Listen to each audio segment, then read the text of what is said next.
और अब बात रायपुर से एक खबर की, क्योंकि नगर निगम में नेता प्रतिपक्ष को लेकर घमासान मचा हुआ है। संदीप साहू समेत 5 कांग्रेसी पार्षद पहुंचे। कल सभापति सूर्यकांत राठौर के समक्ष नेता प्रतिपक्ष को लेकर अपना अभिमत देंगे। मसले को सुलझाने निगम सभापति ने बैठक बुलाई है और कल होगी कांग्रेस पार्षद दल की अहम बैठक। ये अहम खबर आपको बता दें, लगातार जो विवाद है वो चल रहा है। नेता प्रतिपक्ष को लेकर विवाद लगातार गहराया हुआ है और इसी वजह से इस तरह की स्थितियां यहां पर बनी हुई हैं। कल सभापति सूर्यकांत राठौर के समक्ष भी याचिका प्रस्तुत की जाएगी मसले को सुलझाने के लिए। हालांकि बैठक भी बुलाई गई।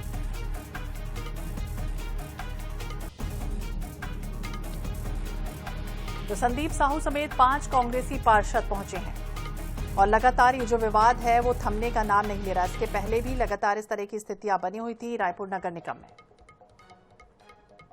मोहम्मद हसन ज्यादा जानकारी के लिए हमारे सहयोगी हमारे साथ जुड़ गए। हसन, क्या कुछ जानकारी, क्योंकि कल जिस तरह से कांग्रेस पार्षद दल की बैठक बुलाई है और जो मसला है वो लगातार सुलझ नहीं पा रहा, उलझता ही चला जा रहा है। बिल्कुल, देखिए, नगरीय निकाय में सरकार बदले 6 माह से ज्यादा का समय बीत चुका है और इस दौरान बीजेपी को जो है जनता ने अपना अभिमत दिया था। बीजेपी की महापौर मीनल चौबे चुनी गई थी और उसके बाद वहीं कांग्रेस की ओर से बात करें तो कुल 6 पार्षद थे उस वक्त मौजूदा स्थिति में, जिसके बाद कांग्रेस ने संदीप साहू को नेता प्रतिपक्ष के रूप में चुना था। लेकिन इसी दौरान जिस प्रकार से आकाश तिवारी, जो कि पहले कांग्रेस में हुआ करते थे, उन्होंने कांग्रेस का साथ छोड़ निर्दलीय जो है वो चुनाव लड़ा था और अचानक उनकी वापस से री एंट्री कांग्रेस में होती। कांग्रेस में उन्हें वापस ले लिया जाता है और इसके बाद कांग्रेस के शीर्ष नेतृत्व ने उन्हें नेता प्रतिपक्ष बनाने का जो है वो फैसला ले लिया था, जबकि संदीप साहू को नेता प्रतिपक्ष बना दिया गया था। इसी के बाद से लगातार रायपुर नगर निगम में नेता प्रतिपक्ष को लेकर के विवादित स्थिति जो है वो देखी जा रही थी। घमासान लगातार जारी था। ऐसे में मैं आपको बता दूं, हाल फिलहाल में जितने अभी जो 6 माह का कार्यकाल हुआ है उसमें संदीप साहू को ही नेता प्रतिपक्ष के तौर पर जो है वो माना जा रहा था। उनकी जो प्लेट है, जो नेम प्लेट होती है नगर निगम के मुख्यालय में, ऑफिस में, दफ्तर में, उन्हें ही दफ्तर सौंपा गया था। जितने भी आमंत्रण पत्र उन्हें मिले उन्हें नेता प्रतिपक्ष की हैसियत से ही दिए गए थे। लेकिन आकाश तिवारी को शीर्ष नेतृत्व द्वारा चुनने के बाद लगातार नेता प्रतिपक्ष को लेकर के घमासान जारी था।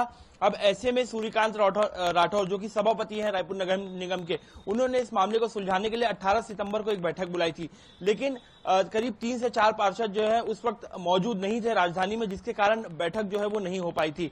अब 23 सितंबर यानी कि कल नगर निगम में जो नेता प्रतिपक्ष चुनने की के लिए जो प्रणाली है उसके लिए कांग्रेस की पार्षद दल की बैठक जो है वो कहीं ना कहीं सभापति सूर्यकांत राठौर ने बुलाई है और कल ये फैसला लिया जाएगा कि आखिरकार कांग्रेस की तरफ से कौन होगा नेता प्रतिपक्ष। इससे पहले नेता प्रतिपक्ष को लेकर के अटकलें फिर से तेज है, क्योंकि जो संदीप साहू हैं, जिन्हें सबसे पहले नेता प्रतिपक्ष कांग्रेस की ओर से बनाया गया था, संदीप साहू और उनके साथ कुल 5 पार्षद, ये सभी लोग जो है फिलहाल जो है राजधानी रायपुर से बाहर चले गए। जगन्नाथ मंदिर में अपना दर्शन कर रहे हैं, वहां पर पूरी के लिए जो है वो निकल गए हैं।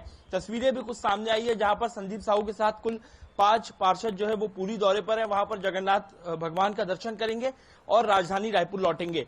कल जो है सूर्यकांत राठौर, जो कि सभापति हैं रायपुर नगर निगम के, उनके समक्ष जो है ये 5 पार्षद जो है अपना अभिमत रखेंगे। इसके अलावा अगर बात करें तो अब मौजूदा स्थिति में अगर मैं बात करूं तो रायपुर नगर निगम में कुल 7 पार्षद जो है वो कांग्रेस के हो गए, क्योंकि आकाश तिवारी की वापसी जो है कांग्रेस पार्टी में हो गई। तो ऐसे में 6 की जगह अब 1 पार्षद और बढ़ गए हैं, यानी कि 7 पार्षद हैं और कल सभी लोग अपना नेता प्रतिपक्ष को लेकर के अभिमत रखेंगे। लेकिन जिस प्रकार से ये पुरी का दौरा हुआ है, जहां पर संदीप साहू के साथ 4 अन्य पार्षद और जो है पूरी दौरे पर उनके साथ जगन्नाथ मंदिर जो है वो दर्शन करने के लिए गए, तो ऐसे में कहीं ना कहीं ये जरूर लग रहा है कि इन 5 पार्षद का जो अभिमत है वो जरूर संदीप साहू को मिलते हुए दिखाई देगा और संदीप साहू को कल नेता प्रतिपक्ष के रूप में स्थापित कर दिया जाएगा। बहरहाल देखना होगा कल जब कांग्रेस के पार्षद दल की बैठक होती है नगर निगम में, तब क्या कुछ देखने को मिलता है। बिल्कुल, क्या कुछ देखने को मिलेगा और किसको मिलता है नेता प्रतिपक्ष का पद, फिलहाल नजर बनाए रखिएगा। बहुत बहुत शुक्रिया तमाम जानकारी के लिए। तो कल कांग्रेस पार्षद दल की अहम बैठक होने जा रही है, जिसके बाद स्थितियां स्पष्ट होंगी, क्योंकि लगातार विवाद जो है वो गहराया हुआ है और इसे लेकर प्रदेश कांग्रेस कमेटी ने हाल ही में 3 सदस्यीय जांच समिति बनाई थी और अब इस पूरे मामले को लेकर अपना अभिमत भी 5 पार्षद देंगे। और इसके साथ इस बुलेटिन में फिलहाल इतना ही। बाकी अपडेट्स के लिए आप देखते रहिए INH 24/7। नमस्कार।